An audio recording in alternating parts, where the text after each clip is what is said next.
Welcome back to Africa Science Focus, the science and development show from SciDevNet. I am Ogechi Kenyan. In this episode, we're discussing the importance of teaching science in local languages. But first, why is it significant to teach in one's mother tongue?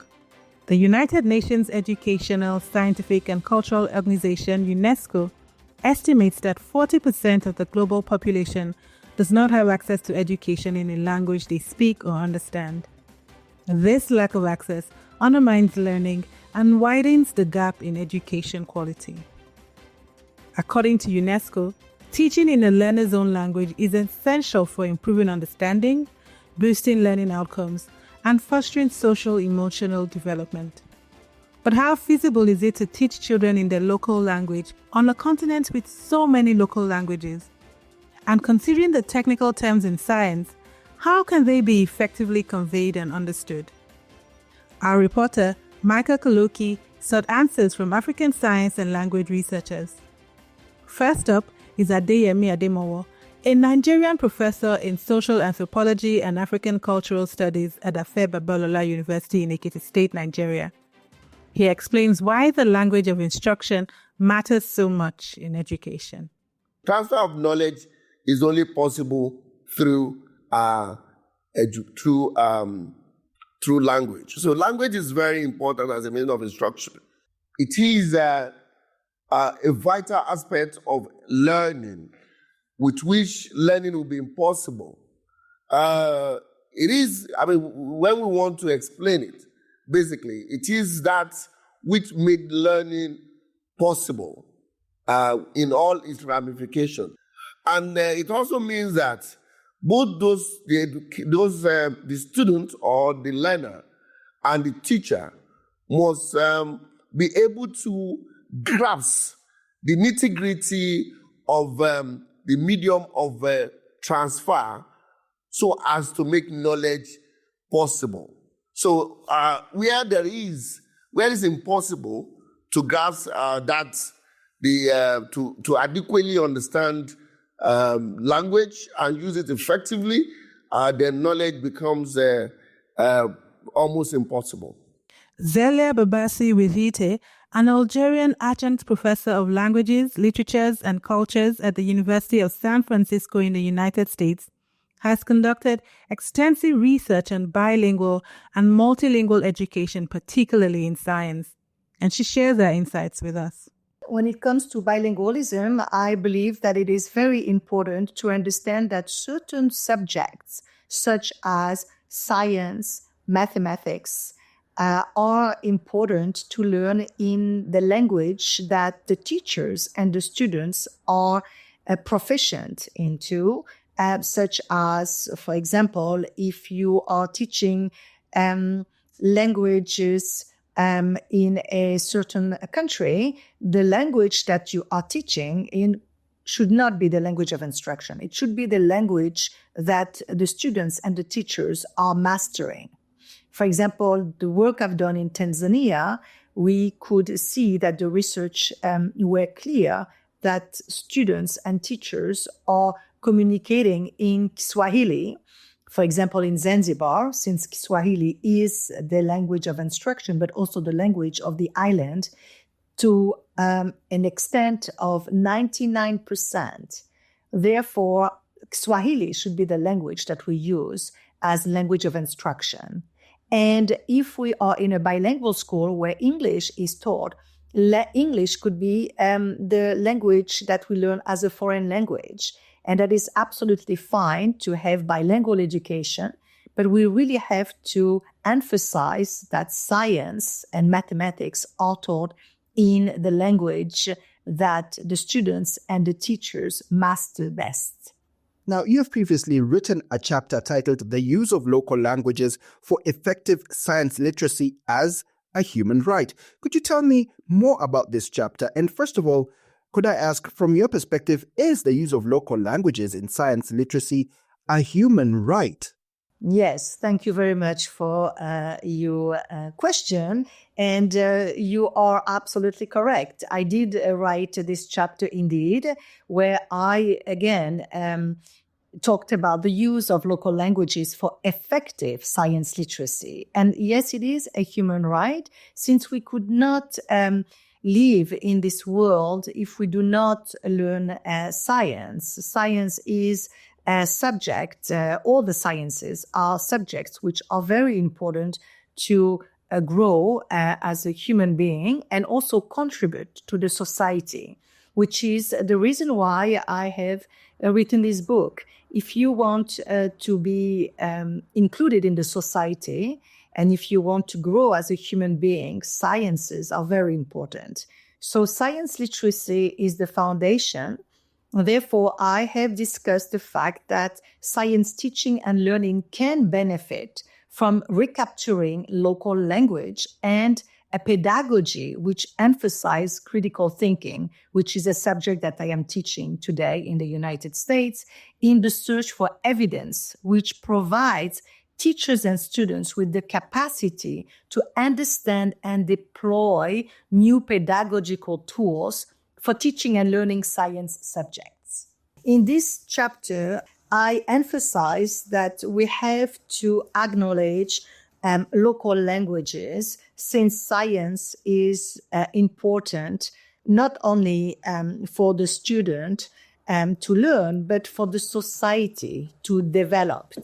And I am a techno-optimist and believe that today technology is very important to contribute to the world. And if we do not learn science, mathematics, we cannot really evolve in the technological sphere. That is why I think it's very important to understand that today, more so than yesterday, we have the tools to learn and to teach in local languages, since technology provides the tools necessary to teach and learn. Adeyemi reflects on his personal experience of being taught in his mother tongue during his childhood and describes the significant impact it had on him and his peers. My case is one peculiar. I did my study at the primary level in Yoruba. I grew up in a town called Ijebu in Ogun State, Nigeria. I was taught in Yoruba in my primary class, except when we want to teach English. Even when we are teaching mathematics, the teacher, when he's finding it difficult to explain, he can go down to the level of using Yoruba and, but whatever he can use to do Ishiro, we call it Ishiro, which is mathematics. And that has implication personally on me. I did sciences because I have the foundation. I went to science class, what we call the science class, when I was going to the college. And then I finished my high school as a science student. But I grew up in my town that is a bit rural. And most people that grew up in rural area speak their language. I speak my Ijebu. Ijebu is my local dialect.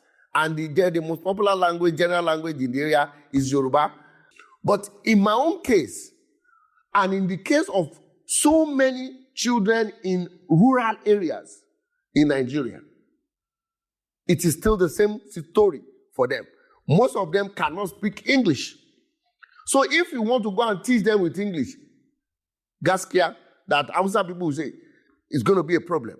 So what I'm saying, in other words, is that most people in rural area in Nigeria and most African countries, have experienced that also in Ghana, needed to be taught with the language that they can understand.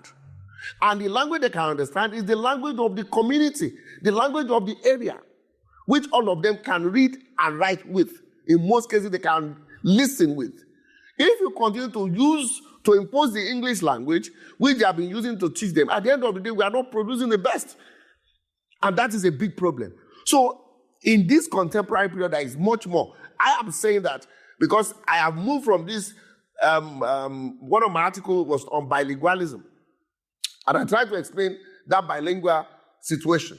That look, we can't continue to use blanket in our national policy, to use blanket English language for social aid to social aid.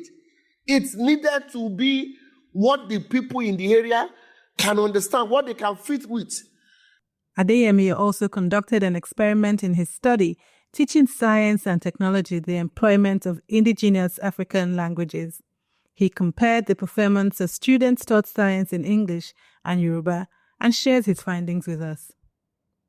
I've written about 3 papers relating to indigenous language use in education.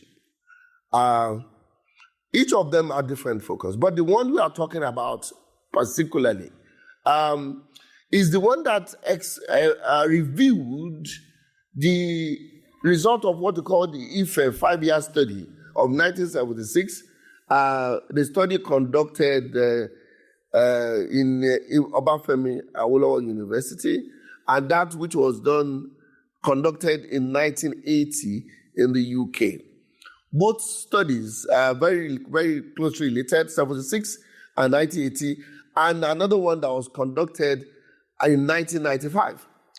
The 3 studies basically attempted to look at the use of indigenous language as a mode of instruction, transfer of knowledge in their different planes. Basically, the IFA study focused on using indigenous language, which is Yoruba, to teach mathematics, Ishiro, in Yoruba, to teach science in Yoruba, to teach social studies, Ibagbekpa in Yoruba, and that is have 2 groups of students. Those who were taught basically with English language, and those who were taught with Yoruba, which is like indigenous language, their everyday language that they use at home. And then the study found out that those who were taught solely with Yoruba language, that all these so-called esoteric and complex concepts have been translated into Yoruba to teach the subject, perform better than those who were taught the language in English. The study found out that 75%, I think it was about 90% of those students passed better than those who were taught with pure English. Thank you, Professor. Now, if I was to play the devil's advocate on this issue, some might say that learning science in one's indigenous language might create a challenge. For example, say when the person moves from Ekiti State to Lagos, where people have learned in English, would it be a challenge, for example, in them collaborating with scientists from Lagos or other parts of Nigeria or other parts of Africa or other parts of the world? I don't think so. You see, I think one of the major problems we've been having is inferiorizing our language. Look, the more which my argument in that article, I said the more you introduce, you pragmatically approximated concept into a language, the more improved your language will be. Your language will be modernized or be more improved because it will be in tune with what is happening in other parts of the world. If AI is the concept that has been imported in English, today, AI has different meaning in all other languages, including Yoruba. The only problem that will be there is this mentality of inferiorizing our indigenous language to that of other people. I'm thinking that people that speak English even make sense at all. If it can be improved for you to accommodate AI, it means that it has been improved. It does not mean that it will be inferior. My language will be inferior to English. So if I come to your place and you feel that I don't understand English, then you get an interpreter. Using local languages to teach science has far-reaching benefits, extending beyond the classroom to impact society. Grace Kago is from Kenya and is a post-doctoral fellow in biomedical sciences at the University of Texas in the United States. She's also a science translation advocate, and she's written about the use of indigenous languages to increase science trust. Hear her explain how using indigenous languages can build trust in science and encourage greater public engagement. we were trying to think about how do you kind of bridge the gap in understanding? And from that, we springboarded into this body of literature, because there's actually a lot of literature about how teaching in mother tongues increases understanding, and about how there are many documented gaps in understanding when you don't teach in the language that people live in and the languages that people use the most. So really, like, that's where this idea springboarded off of, is all of this research that exists. And this work comes from language researchers, and there's so many of them, and it's like literally a whole field. And so what they do is they look at learning outcomes and how people understand deep concepts, and most importantly, how people feel like they can contribute. So we were reading papers in that field, and that's when we realized, wait, there's an issue in understanding that is related to learning outcomes, and maybe that can be used for building trust as one of the components of building trust in this subject matter, which typically I think has had some resistance. In your discussion, did you come to the conclusion that using African indigenous languages in science engagement increases science trust, or the trust in science? So this was not a study. This was an opinion piece. So we concluded that yes, by all measures, it ought to increase trust by virtue of including people in the dialogue. Because what happens is that whenever you don't include people in the dialogue, you're telling them and you're not incorporating their way of understanding. And that is not the way to build trust. So in many communities that have suspicion of modern science, part of it is that they are like their ways of understanding are ignored, their perspective is ignored, and also a lot of basic understanding in and of itself is ignored. And so then it's very challenging, I think, to have productive conversation when there is kind of all of these kind of gaps in understanding across different levels. So our conclusion was that we thought that trust would be increased if there was more science engagement in the languages that people use. In this aspect of understanding how people learn science in school, what did you learn from that exploration? How important is a language in that? So the theme that emerged from my reading was that instruction is deeply dependent on like efficiency of understanding. And part of that efficiency equation is how well the student kind of engages with a material. And one component of that is the language that they use. So if you think about kind of rural parts of many African countries, much of the languages that are used are not these like globalized languages. So now when you take a student who is used to thinking about themselves and they see the world in one language, then they're learning in an entirely different language, it makes this gap kind of between like what they understand the world to be now versus like how they live at home, what we are learning about and how we are advancing, and how African languages, because they don't integrate these ideas, how that sets up kind of this gradient of knowledge, information, and like development. And I have it in quotes because I have to also in the same breath say that I'm not saying that Western culture is inherently better. What I am saying is that it has developed at a different pace. And by developed, I mean integrated new information using scientific methods. And so that has happened at different rates. And I don't think that that is unrelated to some of the development issues that we see in our continent. Grace suggests a dual language approach to teaching science. She says this will make it easier for scientists who speak different languages to work together. Yes, I think you're right. It does make a gap. It does make a problem, or it does set up an issue. And at the same time, what I would say is that science engagement is different from formal science training, right? And I think it's important to have both. I think it's important to have science training that allows you to kind of connect with the world at large, because the thing is, science is a great global language. So you will be able to, so, okay, let me say this. There's two things I can say. Number one, science is a global language. So regardless of what language you're taught in, you will usually find a way to communicate because gravity is gravity, whether it's in Kikuyu, Russian, Japanese, whatever, right? So in terms of being able to communicate and collaborate, I don't see necessarily this stop this problem necessarily, because the reality is many Kenyans are multilingual. Like there are very few Kenyans that you will find, very few Africans that you will find who are monolingual. So people have, I think the African continent is unique in that people have this capacity to kind of exist in multiple languages at the same time.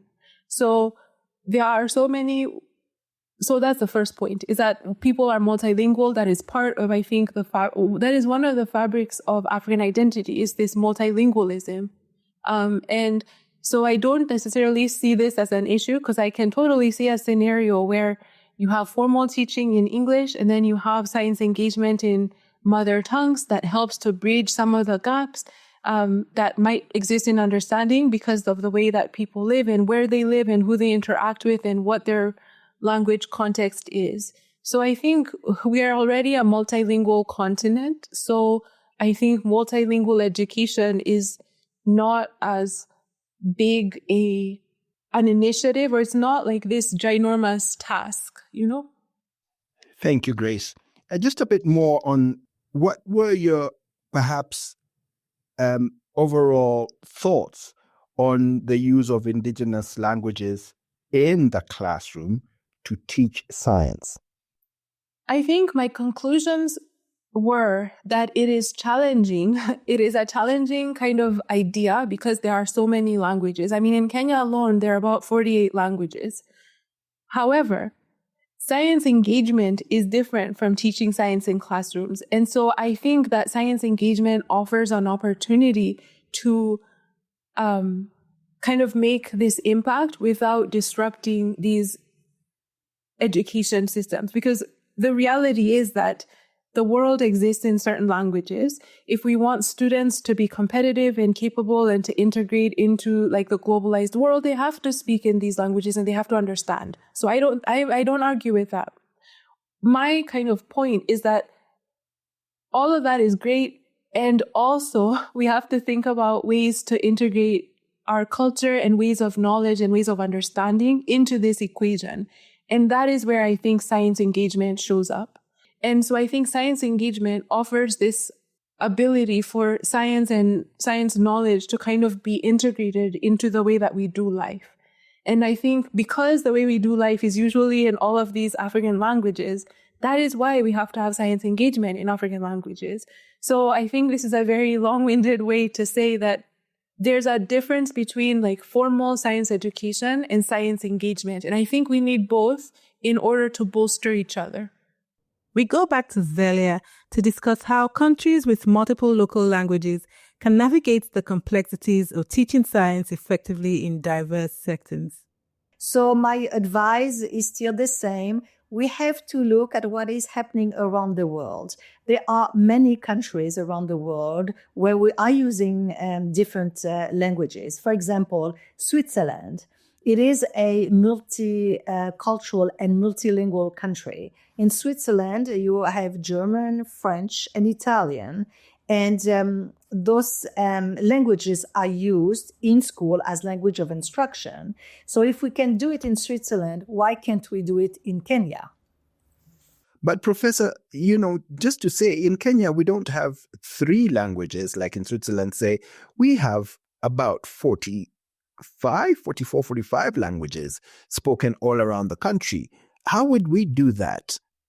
Well, that is a very good question. What I would suggest is to look at the 3 language policies which have been adopted in some or proposed in some countries, such as Nigeria. Nigeria had a Ministry of Culture, Fafuma, who suggested the 3 language policies.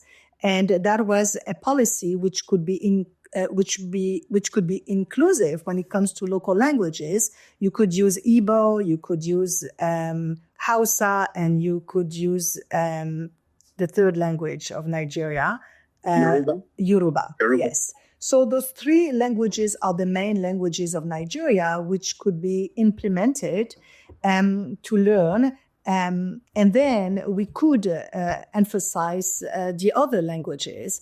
But it's better to try to find African languages to be implemented instead of colonial languages. And Mahatma Gandhi proposed also those three language policies in India, and he emphasized Urdu/Hindi as the national language, then a local language, for example, Malayalam if you are from Kerala, and then English. So I believe that to have three languages are doable, and that is probably the way we should go to, instead of being challenged and learn through a language which is not a language which belongs to the context, if that makes sense. Thank you, Professor. Now, just to ask, is there any government you have approached on the African continent to try and adopt this? And if so, what has been their response? Yes. So I did when I did my research, and the response is that it will cost a lot of money. And the money is linked to aid, development aid. And the idea that development aid is attached to conditions, so is a challenge for African countries, or what I would say developing nations, because English or French is linked to the conditions. However, my answer would be, we are not saying that we shouldn't learn French and English. In the contrary, I think learning French and English is absolutely a benefit. But we should learn French and English as a foreign language, as we do in France and as we do in the UK and as we do in the United States. We learn foreign languages as foreign languages, not as language of instruction. My last question, Professor, is there any African country that has adopted a policy of this nature where people are learning in the indigenous language? Yes, very good question. What is happening today is changing year after year. So I believe that a lot of African countries are making an effort towards this direction. I do believe that governments are aware of this challenge and they want to implement African languages. So I'm going to take, for example, the case of Morocco. When it comes to Tamazight, they are really making an effort to implement Tamazight in school, yet it is often made in primary school and not in secondary school. So we have to elevate the level and go to secondary school and eventually at the university level. So there are efforts. I don't want to neglect the efforts that the governments are making. Yet we have to take again the fact that technology today can help this effort and use it in the right direction, which means that acknowledge and use African languages as language of instruction. Now that's all from us at Africa Science Focus today. If you want to find out more, head to the SciDevNet website, and that's www.scidev.net. Today's show was produced by Alice Hurst, with editing by Ogechi Ekeanyanwo and Titi Lope-Fadere, and reporting by Michael Kaloki. I'm Ogechi Ekeanyanwo. Until next time, it's goodbye.